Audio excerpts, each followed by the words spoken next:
오늘 우리에게 주시는 하나님 아버지의 말씀은 마가복음 10장 46절에서 52절까지입니다.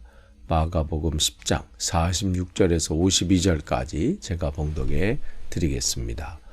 그들이 여리고에 이르렀더니 예수께서 제자들과 허다한 무리와 함께 여리고에서 나가 설칠 때에 디메오의 아들인 맹인 거지 바디메오가 길가에 앉았다가 나사렛 예수시란 말을 듣고 소리질러 이르되 다윗의 자손이여 나를 불쌍히 여기소서 하거늘 많은 사람이 꾸짖어 잠잠하라 하되 그가 더욱 크게 소리질러 이르되 다윗의 자손이여 나를 불쌍히 여기소서 하는지라.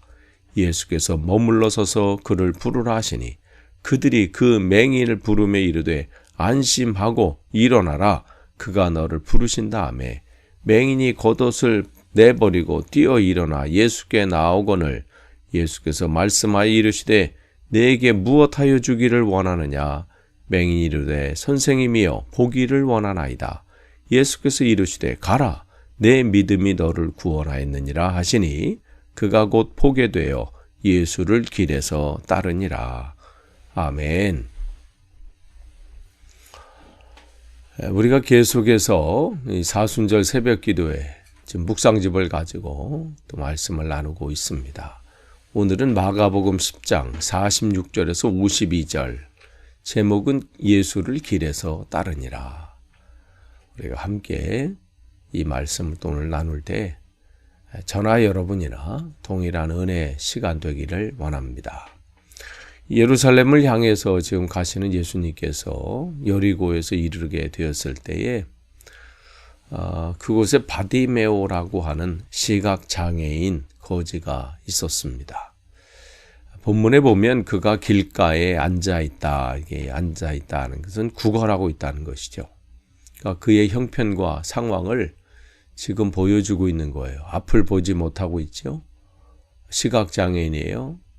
그 당시 시각장애인이나 이런 장애를 가지고 있는 분들은 뭔가 이렇게 정상적인 직업이나 또 삶을 영위해 나가는데 매우 힘겨운, 어쩌면 불가능한 그런 상황 가운데 있었습니다. 육체적인 어려움도 어려움이지만 사람들이 가지는 편견적인 시각 때문에 그렇죠. 하나님 앞에 저주를 받아서 그러한 어려움을 겪고 있다고 하는 사람들의 그러한 편견들, 또 그런 판단으로 인한 시선들, 이런 것들로 구걸하는 인생도 힘들지만 그렇게 사람들의 입에 오르내리는 것이 정말 더 힘겨운 그러한 삶이었죠. 그러니까 지금 뭐 하나 제대로 계획을 세우거나 또 미래에 대해 소망을 갖거나 이럴 수 없는 그러한 상황이에요. 그런데 그에게도 예수님에 대한 소문은 귀에 들려왔던 것 같아요. 그분이 많은 병자를 고쳤고 자기처럼 미래에 대해 소망이 없는 사람에게 꿈을 주시고 또 새로운 삶을 살 수 있게 하신다라는 소문을 듣고 있던 차에 예수님께서 지나가신다라는 지금 소리를 듣고 그 앞에서 이 기회를 놓칠 수가 없었던 거죠. 어쩌면 자기 생의 마지막 이 어려움 속에서, 이 고난 속에서, 이 고통 속에서 벗어날 수 있는 마지막 기회라고 그는 확신을 한 것이죠. 그래서 예수님이 지나가신다, 이 소식에 그야말로 절망적인 자기 삶의 복음의 소식이 들려지는 것이죠. 그러고 보면 구원은 특별히 어떻게 무슨 어떤 장소나 시간에 주어지는 것이 아니라 우리 일상의 삶에 언제 어디서든지 구원은 이루어질 수 있고 또 하나님의 은혜는 찾아오신다는 것을 우리는 알 수 있습니다. 그런 상황 가운데서 그가 소리를 지르는 거죠. 소리를 질렀다. 그러니까 지금 이 시각장애인이었던 이 바디메오가 자기 상황 속에서 할 수 있는 최선의 방법이에요. 남들이 뭐 어떻게 생각하든 뭐 자기가 지금 원래 이런 성격이 아닌데 무슨 성격 따지고 상황 따지고 남들을 배려하고 이런 상황들이 아니에요. 지금 이 상황 속에서는 자기가 할 수 있는 최선의 방법을 하는 거예요. 그럴 때 그가 이제 분명히 자기가 어떤 상황인지를 알고 있죠. 그래서 예수님, 나를 불쌍히 여겨주십시오. 누구도 자기를 불쌍히 여겨줄 수 있는 상황이 아니에요. 뭐 그런 마음은 가질 수 있지만 해결할 방법은 없었던 것이죠. 남들도 긍휼히 여기고 불쌍히 여기고 뭐 하지만 해결은 안 돼요.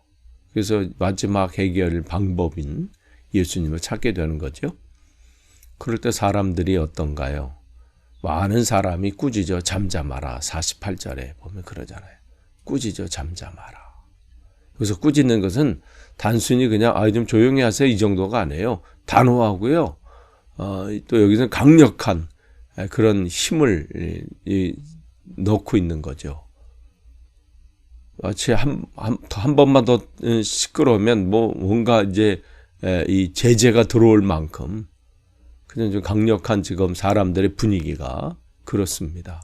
왜냐하면 그들도 나름대로 예수님께 대한 소망이 있고 또 기대감이 있고 바라는 바가 있는데 갑자기 느닷없이 한 사람이 소리를 지르면서 이 분위기를 지금 망치고 있는 것처럼 느껴진 거예요. 그러자 이 사람은 어떻게 해요? 그 상황 가운데 그냥 주눅이 들어서 아니 남들이 저러니까 또 이러면 안 되는 건가 보다. 내가 뭐 실수했나? 이런 생각한 게 아니에요. 더 크게 소리 질렀어요. 왜냐하면 지금 자기의 상황을 주님 앞에 알려야 되겠다는 것이죠. 왜냐하면 해결자가 바로 앞에 있기 때문에 그래요. 만약에 이렇게 소리를 지른 것에 대해서 잠잠하라고 한 만약에 그 사람들이 자기를 도와줄 수 있고 자기의 문제를 해결할 수 있다면 그 사람들의 말에 동의하고 다음을 기다릴 수 있겠지요. 그러나 방법은 오직 이 방법밖에 없다는 확신이 있는 거죠. 왜냐하면 그전에는 뭐 안 해봤겠어요. 다양한 방법으로 뭔가를 해보지만 결국은 이 상황에서 벗어날 수 없었다는 것을 알고 있는 거죠. 방법이 하나 있는 사람은 그 앞에 매진할 수밖에 없어요. 또한 그 앞에서 무슨 포기하거나 이런 상황은 될 수 없죠. 그러면서 이제는 더 강력하게 고백합니다. 다윗의 자손이여 나를 불쌍히 여기소서. 여기서 다윗의 자손이라고 고백하는 것은 메시아의 다른 말입니다. 그러니까 지금 이 사람은 지금 자기 앞에 지나가고 있고 그동안 소문으로만 들었던 예수님이 어떠한 분인지를 분명하고 정확하게 알고 있었던 거예요. 메시아이신 당신께서 나를 구원할 수 있습니다. 어쩌면 신앙의 고백이 될 수 있지요. 그 분명한 고백이 이 앞에 있었던 겁니다. 그러면서 이제 50절에 보시면 이 주님께서 이 말씀을 하실 때 이제 사람들이 이제 꾸짖기 하지만 그때 맹인이 겉옷을 내버리고 뛰어 일어나 갔다. 이제 49절에 보시면 사람들이 하잖아요. 이 예수께서 머물러 서서 그를 부르라 하신다. 그러면서 그 사람들이 이제 맹인을 부르며 이르되 안심하고 일어나라. 그가 너를 부르신다. 그러니까 예수님께서 그를 부르시자 그는 50절에 겉옷을 내버리고 벌떡 일어나서 예수께 나아가죠. 일교차가 큰 팔레스타인 이 지역에서 겉옷은 무슨 일상 삶에서는 그냥 옷의 역할을 하지만 이 밤에는 이불 역할을 할 정도로 매우 중요한 겁니다. 더욱이 국어라는 그에게 이 겉옷은 그 당시 굉장히 이 가격이 있는 것이고요. 굉장히 중요한 것이었어요. 그럼에도 불구하고 지금 이 시각장애인이었던 바디메어가 예수님께로 재빨리 나아가는데 이 겉옷이 방해물이 되자 아무리 귀한 것일지라도 그것을 미련 없이 내버리고 뛰어가는 거죠. 더욱이 앞이 지금 보이지 않는 상황에서 주님께서 당신을 찾으십니다. 이 소리에 그냥 뛰쳐나갔어요. 무슨 앞에 장애물이 있어서 거기에 걸려 넘어가거나 부딪혀서 자기에게 어떠한 지금 어려움이 올지 그건 지금 생각하지 않습니다. 이렇게도 계산해보고 저렇게 해서 어떤 게 내가 유리한가? 이게 아니죠. 지금 방법은 이 방법밖에 없다는 거야. 그러니까 사람들의 소리에도 관여하지 않고요. 조용하라는 소리에도 관여하지 않고 앞에 어떤 장애물이 있느냐? 아니에요. 그냥 뛰쳐가는 거예요. 그동안 자기가 그 구걸하면서 앉아있으면서 소문으로만 들었던 그 예수님을 내가 한번 대면했으면 만났으면 얼마나 좋을까? 그러면 내 이 문제도 해결될 텐데 라는 그런 간절함이 그에게 있었기 때문에 지금 이 기회를 놓치지 않는 거예요. 사람들이 와서 복음의 소식을 전했잖아요. 예수님이 당신을 찾으십니다. 오라고 하십니다. 이 소리에 뛰쳐나가는 거예요. 반드시 고침을 받을 수 있다는 기대와 소망이 그 안에 더불어 있었던 것이죠. 근데 그가 이 상황 속에 어떻게 해요? 간절히 그가 외침의 소리에 주님께서 발걸음을 머물러 서신 거잖아요. 그래서 49절은 분명하게 말합니다. 그의 외침에 주님은 발걸음을 멈추신 거예요. 그러면서 그에게 주님께서 묻죠. 무엇하여 주기를 원합니까? 당신이 내가 뭘 해주길 원합니까? 그는 분명하게 말합니다. 보기를 원합니다. 다른 소망을 얘기한 게 아니에요. 내 상황 속에서 이 문제가 해결되면 좋겠습니다. 보기를 원합니다. 그러자 그가 이 말씀을 통해서 내 믿음이 너를 구원하였느니라 하면서 곧 보게 됐지요. 그러자 그의 반응이 있습니다. 보게 되면요. 그가 그것을 끝내게 예수를 길에서 따르니라. 여기서 길에서 따랐다 해서 복음서에서 따르니라 이 단어가 나오게 되면요. 이 단어는 두 가지 그 안에 의미가 있어요. 제자들이 그 앞에 제자들이 주어가 제자들이라면 그때 따르니라는 다른 의미예요. 그러니까 제자들이 따르니라. 보통은 앞에 제자들 아니면 군중들 이런 단어들이 앞에 쓰여요. 복음서에. 근데 제자들이 따르니라 할 때는 그 제자들이 따름에는 어떤 의미가 있냐면 순종하다, 참여하다, 인도함을 받다 이러한 뜻이 있어요. 그러니까 제자들이 예수님을 따랐다 했을 때는 그 말씀에 순종하고 순종함을 의미하고 또 주님께서 계획하신 일에 그 인도함을 받으며 따라갔다. 이러한 의미가 있고 또 하나님의 귀한 나라를 위해서 거기 동참했다. 참여했다. 이런 의미가 있어요. 그런데 그 앞에 단어가 이 군중이다. 오늘처럼 무리다. 이렇게 할 때는 무리가 따라갔다. 무슨 군중들이 따라갔다 했을 때는 자기 의지와 상관없이 그냥 무리들이 함께 휩쓸려 가니까 그냥 그렇게 휩쓸려서 따라갔다. 이런 의미가 담겨져 있어요. 그러니까 여기서 이 맹인 바디메오가 예수를 길에서 따랐다라고 하는 이 단어의 의미에는 그냥 맹목적인 것이 아니라 하나님의 나라를 위해서 내가 거기 참여했다. 예수님을 그 말씀 앞에 순종하면서 그 길을 걸어갔다. 이런 의미가 담겨져 있죠. 이러한 고백으로 인해서 지금 이 복음서가 기록된 것이 마가복음이 기록된 것이 대략 한 55년에서 한 63년경에 기록됐단 말이죠. 그렇다면 이 마가복음이 기록될 때까지 지금 이 사건이 이 상황들이 기록되면서 이름까지 정확하게 지금 디메오의 아들 바디메오라 이렇게 얘기했잖아요. 그러니까 이 바디메오, 그러니까 디메오의 아들이라는 이 바디메오의 이름이 이 기록되어 있다는 것은 그의 이 초대교회 이들의 이 아버지나 이 아들의 신앙생활을 얼만큼 하고 있는지 정확하게 여기 신실하게 주님을 섬겼다는 증거가 여기 나오는 겁니다. 그러니까 단순히 그냥 자기 눈을 띄어진 것으로 끝난 게 아니라 이 부자는 초대교회까지도 아직 계속해서 열심으로 주님을 섬기고 맡겨준 사명을 감당하고 있는 그러한 것을 우리에게 보여주고 있는 상황입니다.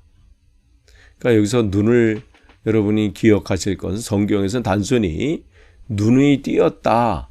이 한 사람의 시각장애인의 이 상황을 말씀해 주는 것이 아니라 이것을 통해서 우리에게 말씀하신 우리의 영적인 눈이 띄어야 된다는 거예요. 그냥 세상의 것이 전부가 아니라 내 눈앞에 보이는 것이 전부가 아니라 보이지 않는 세계를 향해서 내가 이 시대에 해야 될 일이 뭔지 눈이 띄어져야 그것이 보여지거든요. 그래야 하나님께서 나에게 원하시는 바가 무엇인지 알게 되고 보여지게 돼요. 그렇지 않으면 그냥 땅에 주저앉아서 이 땅의 것을 갈구하는 마치 여기 나와 있는 이 바디메오처럼 구걸하는 인생과 진배 없는 똑같은 그러한 인생을 살게 되는 것이죠. 근데 영적인 눈이 띄어져야 이 땅이 전부가 아니구나.